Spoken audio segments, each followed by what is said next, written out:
अस्सलाम वालेकुम व्यूवर्स, मैं हसीब अहमद आपसे मुखातिब हूँ। आपको वेलकम करता हूँ अपने YouTube channel first aid pharmacy पे। आज की अपनी इस वीडियो में मैं रिव्यू करूँगा ओस्नेट डी टैबलेट का। इसका इस्तेमाल पाकिस्तान में बहुत ज़्यादा किया जा रहा होता है। आज हम इसके फ़वाइद के बारे में जानेंगे, इसके नुकसानात आपको क्या देखने में मिलते हैं, तरीका इस्तेमाल क्या है और किन किन कंडीशंस में आप इसका इस्तेमाल कर सकते हैं। ये सारी डिटेल्स आपको इस वीडियो में मैं आज दूंगा। लेकिन उससे पहले आपसे गुजारिश करूंगा कि अगर आप मेडिसिन से रिलेटेड इंफॉर्मेटिव वीडियोस देखना पसंद करते हैं तो मेरे इस चैनल को सब्सक्राइब ज़रूर कर लें और बेल आइकन को भी लाजमी दबाएं ताकि मेरी आने वाली वीडियोस आप तक पहुंचती रहें। तो चलते हैं अपनी वीडियो की तरफ। ब्रांड नेम है जिसका ओस्नेट डी, जिसको बना रहा है जी AGP फार्मा। एक अच्छा फार्मा है। कीमत की बात की जाए तो काफ़ी इसकी कीमत बढ़ गई है पहले से। तो 550 रुपये में आपको 30 गोलियों के पैक में पाकिस्तानी मार्केट से मिल जाता है।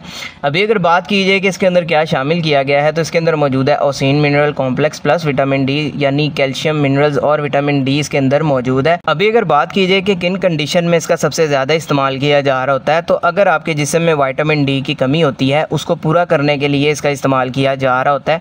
इसके अलावा एक कंडीशन होती है जिसको बोलते हैं ऑस्टियोप्रोसिस। इसमें होता यह है कि विटामिन डी की कमी की वजह से आपकी हड्डियां जो है वो कमज़ोर होना स्टार्ट हो जाती हैं। ये पिक्चर साथ में चल रही हैं। हड्डियां जो है वो बुरबुरी होना स्टार्ट हो जाती हैं और उनके टूटने का खदशा भी बढ़ जाता है कमज़ोरी की वजह से। तो इस अलामात में इसका इस्तेमाल किया जा रहा होता है ऑस्टियोप्रोसिस की इस अलामात को ट्रीट करने के लिए। इसके अलावा एक कंडीशन होती है जिसको बोलते हैं ऑस्टियोमलेशिया। इसमें हड्डियां नरम होना स्टार्ट हो जाती हैं कमज़ोरी की वजह से। बाज़ का जो है उनमें टेढ़ापन भी आना स्टार्ट हो जाता है। तो इस हालत को बच्चों में बोलते हैं रिकेट्स और बड़ों में इस हालत को बोला जाता है ऑस्टियोमलेशिया। तो इस कंडीशन में भी इसका इस्तेमाल किया जा रहा होता है। इसके अलावा एक कंडीशन होती है जिसको बोलते हैं ऑस्टियोआर्थराइटिस। इसमें होता ये है कि बढ़ती उम्र के साथ साथ जोड़ कमज़ोर होना स्टार्ट हो जाते हैं। जोड़ों का जो कार्टिलेज है वो वीक पड़ना स्टार्ट हो जाता है, जिसकी वजह से जोड़ आपस में टकराते हैं और दर्दें होती हैं शदीद जोड़ों में। बुज़ुर्ग हज़रात में इस तरह की अक्सर कंडीशन देखने को मिलती है, तो उनमें इसका इस्तेमाल किया जा रहा होता है। इसके अलावा हामला ख़वातीन और दूध पिलाने वाली माओं में भी इसका इस्तेमाल किया जाता है, क्योंकि उनके जिस्म में ड्यूरिंग प्रेगनेंसी जो है अक्सर ही विटामिन डी और कैल्शियम वगैरह की कमी देखने को मिलती है। तो डॉक्टर्स इसका इस्तेमाल करवाते हैं ताकि उनके जिस्म में विटामिन डी की कमी ना हो और उनके जिस्म में कमज़ोरियाँ ना आएँ और वो सेहतमंद रहें। इसके अलावा कैल्शियम और विटामिन डी आपके दांतों की सेहत के लिए बहुत ज़्यादा ज़रूरी है। आपके मसूड़ों को मजबूत बनाता है। इसके साथ साथ आपको पट्ठों की कमज़ोरी से बचाने में मदद देता है विटामिन डी। इसके अलावा आपकी क़ुव्वत मुदाफ़ियत को बढ़ाता है, इम्यूनिटी को बूस्ट करता है, जिसकी वजह से आप सेहतमंद रहते हैं।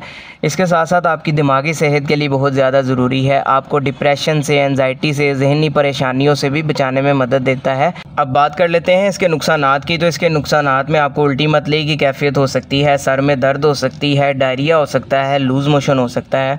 अभी अगर बात की जाए इसके तरीका इस्तेमाल या डोजेज के बारे में, तो ज़्यादातर इसका इस्तेमाल 1 से 2 गोलियों का इस्तेमाल किया जाता है खाने से पहले, या इसके साथ साथ जैसे आपके डॉक्टर्स आपको प्रिस्क्राइब करेंगे वैसे ही इसका इस्तेमाल कीजिएगा, ताकि आपको बाद में किसी किस्म का साइड इफ़ेक्ट देखने को ना मिले।